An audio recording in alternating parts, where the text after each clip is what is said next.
anytime you do a squat or a lunge or a deadlift, you are incorporating the same movement as you do in a hip thruster. So because we do a lot of those things throughout a workout, hip thrusters are a great way to warm up for that.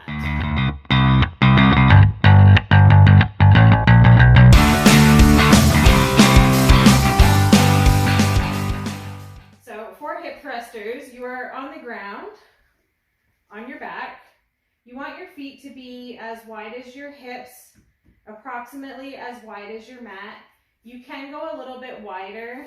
The ground might be a little bit slippery, so as long as you have traction under your feet, you're good. You're going to be driving through your heels, lifting your hips up as high as you can at the top and squeezing your glutes. And then all the way back down to the ground to full rest. Up as high as you can, squeezing the glutes hard, and all the way down to the ground. You do not want to be just doing this mindlessly and quick.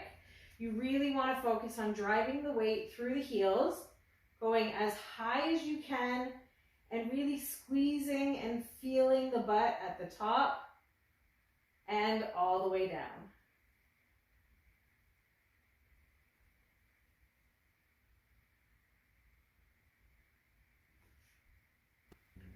Hip thrusters are working your glutes, which is your butt, and your hamstrings, which is the biggest muscle up the back of your leg. It is also working your low back and your core. So doing them at the beginning of a workout kind of gets all those muscles warmed up to do bigger movements like squats. As you see with a squat, your hips are going back and you're thrusting them forward.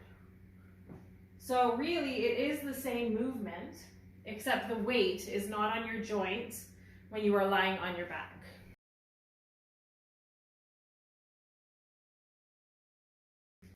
If you are having a hard time with the hip thrusters and you find it very challenging to get your hips up off the ground, you do not need to work on going very high.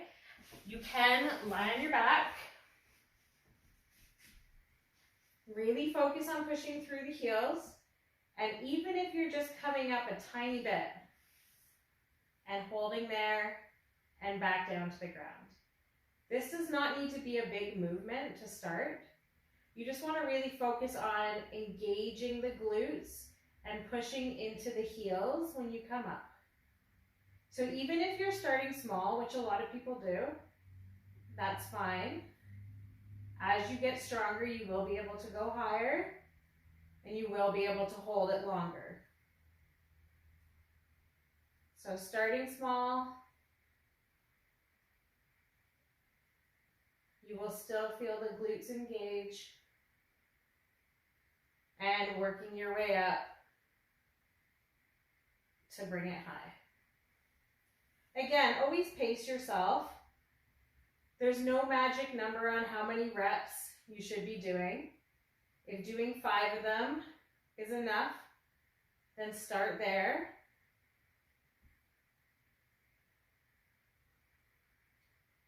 In our classes, we do everything for time.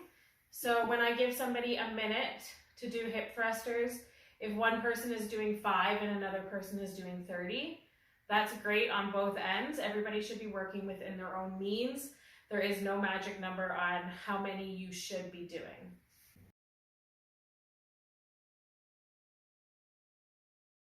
At the end of a set of hip thrusters, we will do a hold, which is sometimes called a bridge or a back plank. So you're doing a static hold, so all of these muscles, your glutes, your hamstrings, and your low back are all engaged. Often we will hold this for about 30 seconds.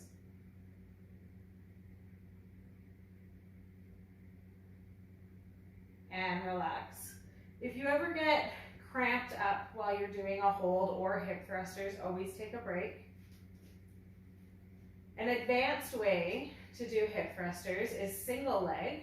So you're going to put one leg straight up in the air and you're driving through one heel, going as high as you can and all the way down to the ground.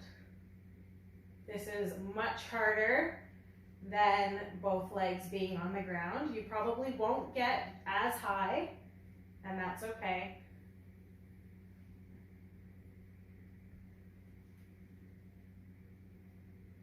I can really feel this in my hamstring. If this is too hard for you, there is no reason to progress to this until you feel like you want a little bit extra of a challenge.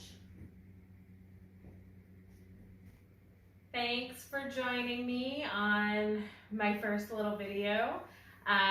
Let me know in the comments below or send me a message on what exercise you would like to learn about next. I'm excited to start being able to explain to people why we do things and how to do them so that everybody feels a little bit more comfortable in their homes performing these exercises.